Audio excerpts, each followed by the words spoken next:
உடுக்க சத்தங்கேட்ட தாயி ஓடி வந்து நில்லு நில்லு,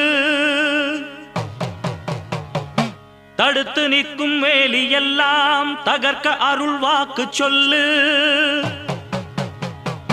வானந்தொட்டு பூமி எங்கும் வாழும் சக்தி மாரியம்மா, மானம் மரியாதைகளை காத்து நிற்க வாடியம்மா. நாளும் உன்ன பூஜை செய்ய நல்ல பதில் தாரும் அம்மா.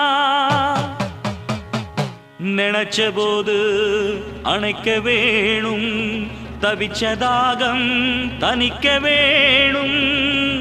படைச்ச தாயி மனசு வந்து இறங்கி நீயோ வழங்கவே